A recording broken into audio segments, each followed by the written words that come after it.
Hello students.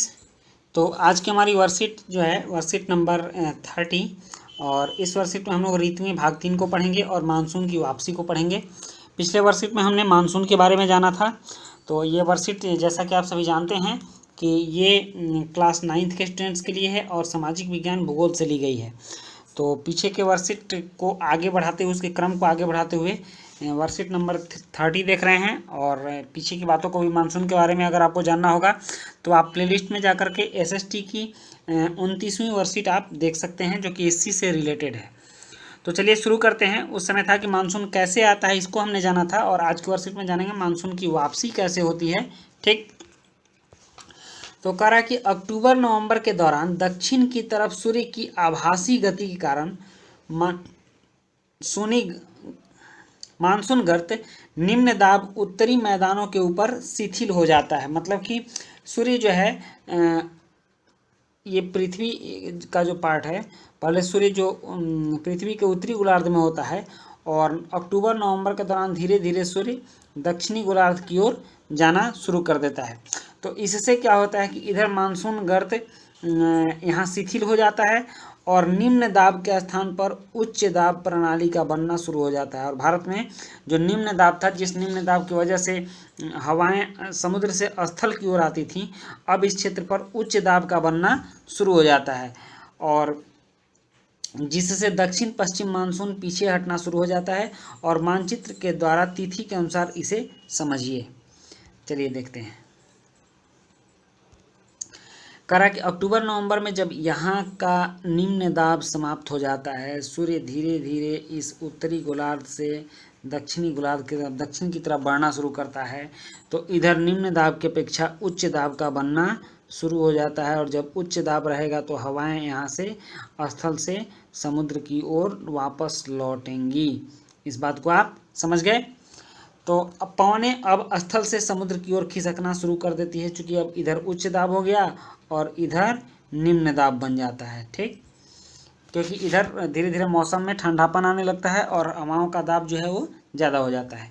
अब उत्तरी मैदानों में गर्म वर्षा ऋतु के स्थान पर शीत ऋतु में परिवर्तन का काल होता है। उत्तरी मैदानों में जो ये जो मैदान है, इस मैदान में जो गर्म वर्षा ऋतु थी, अब धीरे धीरे शीत ऋतु आने लगी। आसमान साफ हो जाता है, दिन का तापमान उच्च जबकि रातें ठंडी एवं सुहावनी होती है। स्थल अभी भी आर्द्र होता है। आर्द्र का मतलब होता है कि यहाँ के स्थल में नमी की मात्रा रहती है, उसी को आर्द्रता कहते हैं। और उच्च तापमान और आर्द्रता के कारण दिन का मौसम असह्य हो जाता है, जिसे क्वार की उमस के नाम से जाना जाता है। ये बिल्कुल वैसा ही हो जाता है जैसे किसी आप बंद रूम में अगर आप कूलर चलाएं तो क्या होगा, कूलर से जो आर्द्र भरी हवाएं निकलती हैं वो पूरे रूम में उमस भर देती हैं। तो पृथ्वी का भारत के इस उत्तरी मैदान का क्षेत्र भी कुछ ऐसा ही उमस भरा हो जाता है। नीचे स्थल आर्द्र रहता है और ऊपर सूर्य का तापमान कुछ इसको गर्म कर देता है। तो ये होता क्या है कि ये यहाँ दिन में उमस भरी हवाएं हो जाती हैं और इसको क्वार की उमस, क्वार एक महीना है जिसको कि हम लोग हिंदी महीना है क्वार, क्वार कार्तिक, सावन भादो क्वार कार्तिक ऐसे करके महीना आता है। तो ये क्वार हिंदी महीना है, तो ये अक्टूबर में आता है। तो अक्टूबर में आप देखते हैं कि किस तरह गर्मी, दिन में बहुत ज़्यादा गर्मी पड़ती है और रातों को ठंडी पड़ती है, वहीं स्थिति इधर बनती है। तब नेक्स्ट है कि क्वार की उमस के नाम से जाना जाता है। और नवंबर के प्रारंभ में निम्न दाब की अवस्था बंगाल की खाड़ी पर स्थानांतरित हो जाती है, जिसकी वजह से चक्रवातों का निर्माण होता है। ये जो बंगाल की खाड़ी है, ठीक, ये बंगाल की खाड़ी नवंबर में यहाँ पर निम्न दाब हो जाता है, जिसकी वजह से इधर से चारों तरफ से हवाएं इधर आने लगती हैं, जबकि यहाँ चक्रवात का निर्माण होता है। और ये चक्रवात भारतीय भूभागों पर बहुत बड़ी भयानक बारिश करता है, तूफान लाता है, ठीक ना, जिसकी वजह से नवंबर के महीने में बंगाल और उड़ीसा और आंध्र प्रदेश, कोरोमंडल तट की सब के क्षेत्रों पर बहुत ज़्यादा मात्रा में और तूफान के साथ वर्षा होती है इन क्षेत्रों में। ठीक, अब ये उष्णकटिबंधीय चक्रवात भारत के पूर्वी तट को पार कर प्रायः विनाशकारी तूफान और वर्षा लाते हैं, जिसमें बड़े पैमाने पर जान माल की हानि होती है। यहाँ जो चक्रवात उत्पन्न होता है ये विनाशकारी वर्षा लाता है और बड़े पैमाने पर जान माल की हानि होती है। आप देखते हैं कि नवंबर के टाइम में, अक्टूबर नवंबर के लास्ट पार्ट में उड़ीसा में, पश्चिम बंगाल में, आंध्र प्रदेश में बहुत भयानक भयानक तूफान आते हैं। और कोरोमंडल तट पर अधिकतर वर्षा इन्हीं चक्रवातों की वजह से होती है। ये जो कोरोमंडल तट है, ये वाला तट कोरोमंडल तट कहलाता है, और इस जगह पर अधिकतर वर्षा इन्हीं चक्रवात के कारण, जो कि बंगाल के खाड़ी में ये जो चक्रवात उत्पन्न होता है, इस चक्रवात के कारण होती है। अब देखिए, मानसून एकता का परिचायक। भारत में मानसून एकता का परिचायक होता है कैसे? कारण हिमालय द्वारा अत्यंत ठंडी हवाओं को आने से रोकने के कारण उच्च अक्षांशों के बावजूद उत्तरी भारत निरंतर ऊंचा तापमान बना रहता है। उच्च अक्षांश का मतलब क्या होता है, इसको समझिए। जैसे मान लीजिए ये हुआ विषुवत रेखा, ये तो ये 0 डिग्री अक्षांश हो गया। अब इधर कोई भी अक्षांश होगा तो 1 डिग्री, 2 डिग्री, 10, 20, 30, 40 डिग्री हो गया। तो भारत का विस्तार 37 डिग्री तक आप जानते हैं। तो उच्च अक्षांश का मतलब 20-25 डिग्री के अक्षांश को उच्च अक्षांश, 30 डिग्री के अक्षांश को उच्च अक्षांश कहते हैं। तो यहाँ इन उच्च अक्षांशों पर ठंडा का मौसम ज़्यादा पड़ता है, लेकिन हिमालय होने की वजह से ये ठंड इधर नहीं आ पाती है, और मानसून की वजह से इन सभी क्षेत्रों में तापमान गर्म रहती है। यही यह बात को समझाना चाहता है।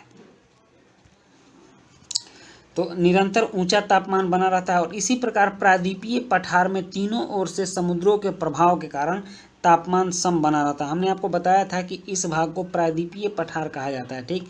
और इसके तीनों ओर समुद्र है, देख लीजिए। तो इसी जहाँ समुद्र रहता है वहाँ का तापमान बराबर होता है, तो इस क्षेत्र में तापमान सम बना रहता है इसी के कारण।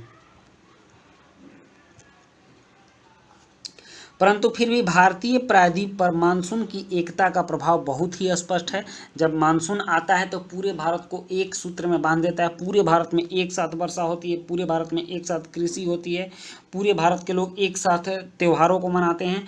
तो संपूर्ण भारतीय भूदृश्य, इसके जीव, वनस्पति, इसका कृषि चक्र, मानव जीवन तथा उनके त्योहार और उत्सव इस मानसूनी लय के चारों ओर घूमती हैं और संपूर्ण भारत को एक सूत्र में बांधती हैं। तो इस तरह से आपका एसएसटी का जो वर्कशीट है, वर्कशीट नंबर 30 ये क्लियर हुआ। और नेक्स्ट कुछ प्रश्न हैं, इन प्रश्नों को देख लेते हैं, फिर इसके उत्तर को लिखेंगे। पहला प्रश्न है, अक्टूबर नवंबर में मैदानी इलाकों में उच्च दाब क्यों बनना शुरू हो जाता है? दूसरा प्रश्न है कि मानसून की वापसी की कुछ प्रमुख विशेषताओं को लिखिए। और मानसून पूरे देश को एक सूत्र में बांधता है, इस कथन की समीक्षा कीजिए। और चौथा है कि मानचित्र की सहायता से निम्न प्रश्नों के उत्तर लिखिए। दिल्ली और संपूर्ण देश से मानसून की वापसी की संभावित तिथि क्या है? और 1 सितंबर से 15 सितंबर के बीच भारत के किन 2 राज्यों से मानसून की वापसी होती है, इनके नाम लिखिए। ठीक, तो चलिए इन प्रश्नों के उत्तर लिखते हैं। इसका पहला प्रश्न है कि अक्टूबर नवंबर में मैदानी इलाकों में उच्च दाब क्यों बनना शुरू हो जाता है? तो इसका उत्तर है कि पहले प्रश्न का उत्तर है, मैदानी इलाकों में अक्टूबर नवंबर में उच्च दाब इसलिए बढ़ना शुरू हो जाता है क्योंकि इस समय दक्षिण की तरफ सूर्य की आभासी गति के कारण मानसून गर्त उत्तरी मैदानों के ऊपर शिथिल हो जाता है तथा निम्न दाब की जगह उच्च दाब बनना शुरू हो जाता है। तो ये पहले प्रश्न का उत्तर हो गया। अब दूसरा प्रश्न है कि मानसून की वापसी की कुछ प्रमुख विशेषताओं को लिखिए। तो दूसरे प्रश्न का उत्तर है कि मानसून वापसी की प्रमुख विशेषताएं, पहली विशेषता है पवनें स्थल से समुद्र की ओर चलना शुरू कर देती हैं। दूसरी विशेषता है उत्तरी मैदानों में ग्रीष्म ऋतु के स्थान पर शीत ऋतु का आरंभ हो जाता है। और तीसरी विशेषता है बंगाल की खाड़ी में चक्रवातों का निर्माण होता है। और चौथी विशेषता है कि कोरोमंडल तट पर वर्षा होती है। ये दूसरे प्रश्न का उत्तर हो गया। और तीसरा प्रश्न है मानसून पूरे देश को एक सूत्र में बांधता है, इस कथन की समीक्षा कीजिए। तो तीसरे प्रश्न का उत्तर है मानसून पूरे देश को एकता के सूत्र में बांधता है। यह पूरे भारत को कृषि के लिए एक ही समय में जल उपलब्ध कराता है। पूरा भारतीय भूभाग इसके जीव, वनस्पति, मानव जीवन, कृषि तथा उत्सव आदि सभी मानसूनी लय के चारों ओर घूमते हैं, मानसून के इर्द गिर्द ही घूमते रहते हैं। और चौथा प्रश्न है कि मानचित्र की सहायता से निम्न प्रश्नों के उत्तर लिखिए। दिल्ली और संपूर्ण देश में मानसून की वापसी की संभावित तिथि क्या है? तो चौथे प्रश्न का उत्तर है कि दिल्ली और संपूर्ण देश में अक्टूबर के प्रारंभ में दिल्ली और संपूर्ण देश से मानसून की वापसी हो जाती है। और चौथा का दूसरा प्रश्न है 1 सितंबर से 15 सितंबर के बीच भारत के किन 2 राज्यों से मानसून की वापसी होती है, नाम लिखिए। तो इसमें 1 सितंबर से 15 सितंबर के बीच गुजरात और राजस्थान से मानसून की वापसी होती है। तो इस तरह से आपके सारे प्रश्न हो गए और आपकी वर्कशीट भी कंप्लीट हुई, वर्कशीट नंबर 30। तो हम लोग मिलते हैं फिर से नेक्स्ट वर्कशीट में, तब तक के लिए गुड बाय।